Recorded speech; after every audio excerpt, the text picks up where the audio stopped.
Halo teman-teman, perkenalkan saya Destiana. Saya Egi Ayu. Saya Aprilia. Saya Florencia Irene Taniar. Kami dari kelompok 3 kelas Akuntansi Sabtu Pagi Universitas Dian Nusantara. Pada kesempatan kali ini, kami akan memaparkan materi mengenai rasio aktivitas mata kuliah analisa laporan keuangan.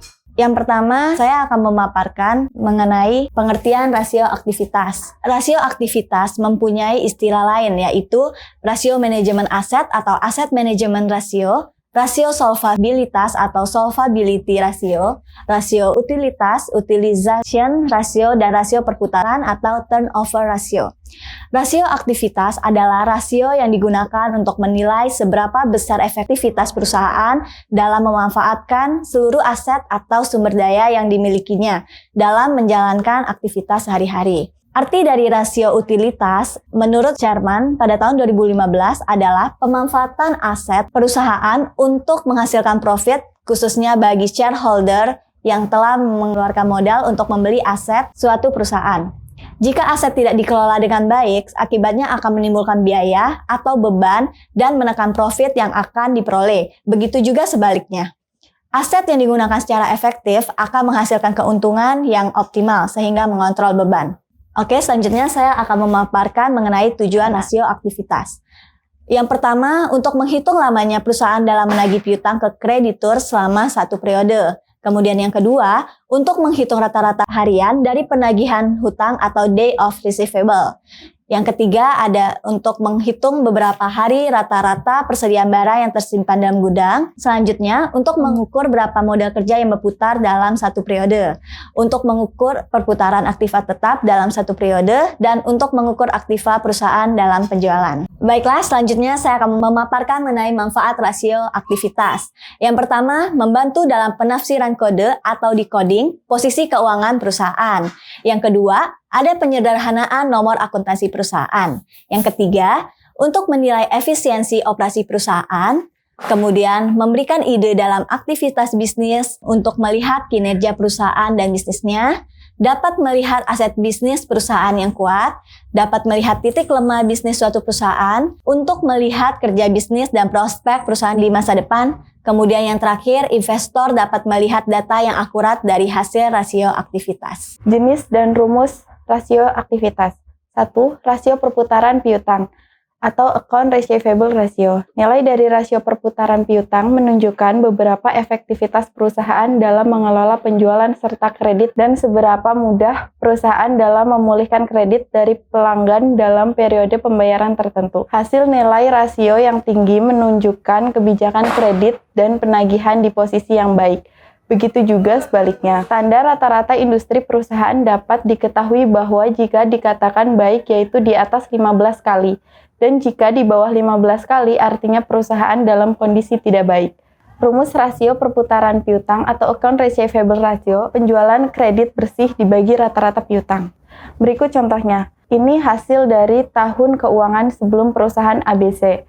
Piutang awal 80.000, piutang akhir 95.000, penjualan kreditnya 750.000, debitur rata-rata sama dengan 80.000 ditambah 95.000 dibagi 2 sama dengan 87.500. Rasio perputaran piutangnya sama dengan 750.000 dibagi 87.500 sama dengan 8,57 kali. Yang artinya kondisi perusahaan dalam kondisi tidak baik. Yang kedua, rasio perputaran persediaan atau inventory turnover ratio. Jenis rasio aktivitas ini untuk mengukur seberapa baik suatu perusahaan dalam mengelola persediaan yang dapat kita lihat dari kesuksesannya, mengkonversi penjualan dalam 1 tahun. Rasio perputaran persediaan menunjukkan seberapa cepat suatu perusahaan menghabiskan persediaan barangnya per periode.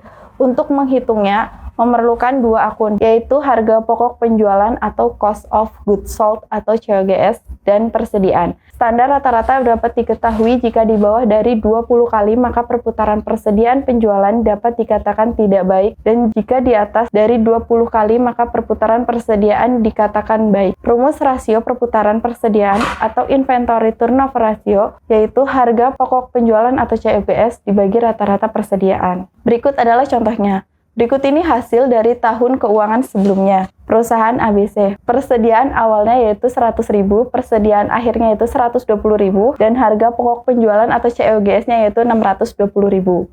Biaya barang yang dijual yaitu 100.000 ditambah 620.000 dikurang 120.000 sama dengan 600.000. Persediaan rata-ratanya yaitu 100.000 ditambah 120.000 dibagi 2 sama dengan 110.000. Rasio perputaran persediaannya yaitu 600.000 dibagi 110.000 sama dengan 5,45, yang mana kondisi perusahaan dalam kondisi tidak baik. Rasio perputaran modal kerja atau working capital turnover ratio. Rasio ini untuk mengukur jumlah uang tunai yang dibutuhkan untuk menghentikan penjualan tertentu. Modal kerja yang tinggi menghasilkan modal kerja yang menguntungkan perusahaan. Dapat diartikan bahwa penjualan yang didapat perusahaan harus mencukupi modal kerja yang tersedia. Standar rata-rata industri perusahaan dapat diketahui bahwa jika dikatakan baik yaitu di atas 6 kali dan jika di bawah 6 kali perusahaan dalam kondisi tidak baik. Rumus rasio perputaran modal kerja atau working capital turnover ratio sama dengan yaitu penjualan bersih dibagi modal rata-rata kerja. Contohnya yaitu berikut ini hasil dari tahun keuangan sebelumnya perusahaan ABC. Penjualan bersihnya ada di 2.500.000, aset lancarnya ada di 1.200.000, dan kreditornya ada 980.000. Dengan modal kerjanya sama dengan yaitu 1.200.000 dikurang 980.000 ada di 220.000. Jadi rasio perputaran modal kerjanya yaitu 2.500.000 dibagi 220.000 jadi 11,36 yang dikatakan kondisi perusahaan dalam kondisi baik. Rasio perputaran aset tetap atau fixed asset turnover ratio. Rasio perputaran aset tetap adalah rasio yang menunjukkan cara suatu perusahaan memanfaatkan aset tetapnya. Rasio ini bisa dikatakan rasio untuk mengukur efisiensi dari produktivitas aset tetap dalam menghasilkan pendapatan. Standar rata-rata industri perusahaan dapat diketahui bahwa jika dikatakan baik yaitu di atas 5 kali dan dikatakan tidak baik yaitu di bawah 5 kali. Rumus perputaran aktiva tetapnya yaitu penjualan dibagi rata-rata aset tetap. Contohnya yaitu sebuah perusahaan yang memproduksi mobil memiliki aset tetap sebesar 1.508.700.000 dengan akumulasi penyusutan sebesar 470.470.000.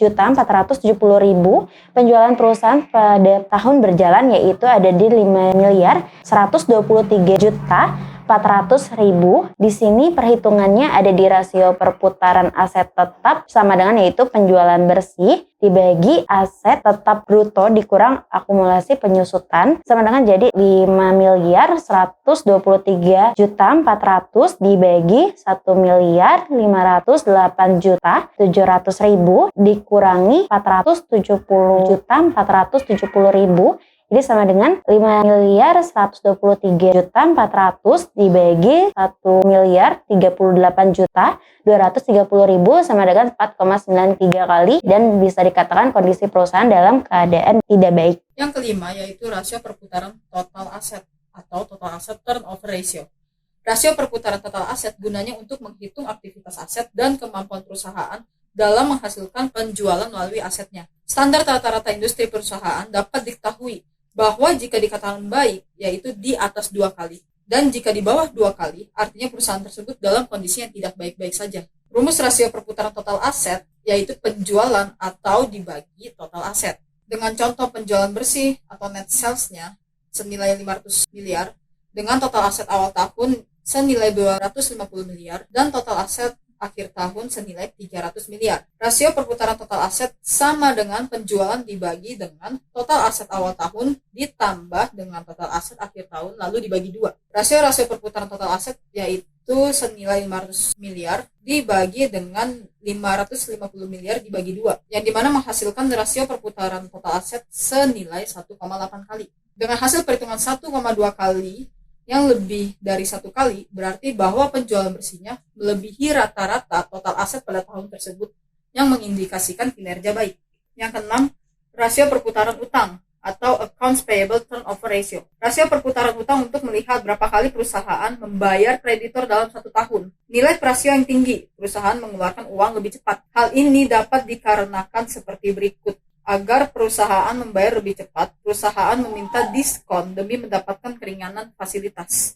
Persyaratan kredit dari kreditur. Nilai rasio yang rendah dapat diartikan bahwa perusahaan akan lebih lama membayar kreditor. Alasannya bisa dikarenakan perusahaan menggunakan uangnya untuk keperluan lain sebelum melakukan pembayaran ke kreditur. Rumus rasio perputaran utang atau accounts receivable ratio. Perputaran utang sama dengan pembelian dibagi dengan rata-rata uang. Sebagai contoh, sebut saja perusahaan B yang merupakan kompetitor perusahaan A. Total pembelian secara kredit tahun ini senilai 100 juta. Utang usaha di awal tahun sebesar 40 juta. Sementara di akhir tahun senilai 20 juta. Maka cara menghitung account payable turnover sebagai berikut. 100 dibagi dengan 40 tambah 20 yang kemudian dibagi 2. Menghasilkan 100 dibagi 30 dengan hasil akhir 3,3. Maka perusahaan B mampu melunasi utang dagangnya sebanyak 3,3 kali. Dengan demikian, dapat disimpulkan bahwa perusahaan B mampu membayar utang lebih cepat dibandingkan perusahaan A.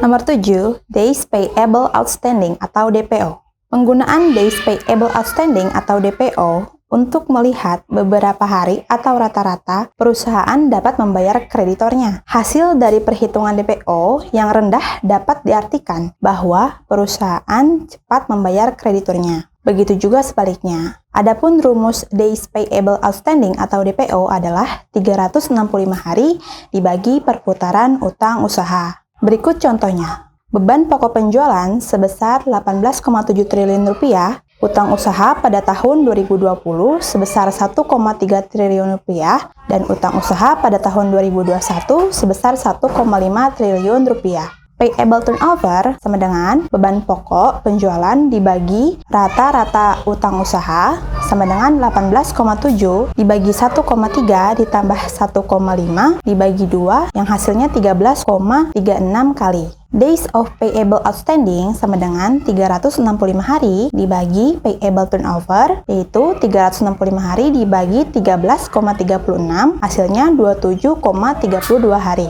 Nomor 8, Days of Sales Outstanding atau DSO. Jenis rasio aktiva satu ini untuk mengukur beberapa hari atau rata-rata perusahaan mengumpulkan pembayaran dari pelanggan.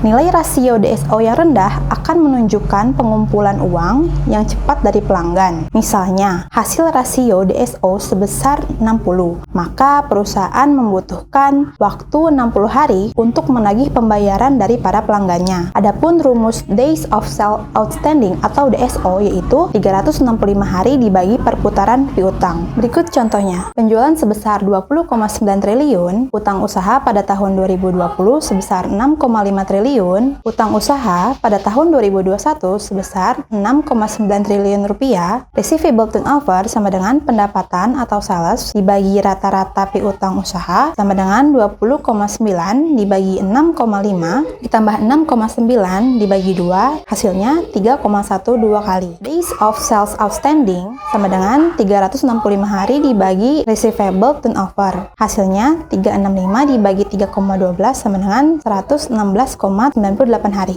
Sekian pemaparan dari kelompok kami. Bila ada kesalahan kata atau Atau pelafalan, Kurang lebihnya mohon maaf. terima kasih. Sampai jumpa.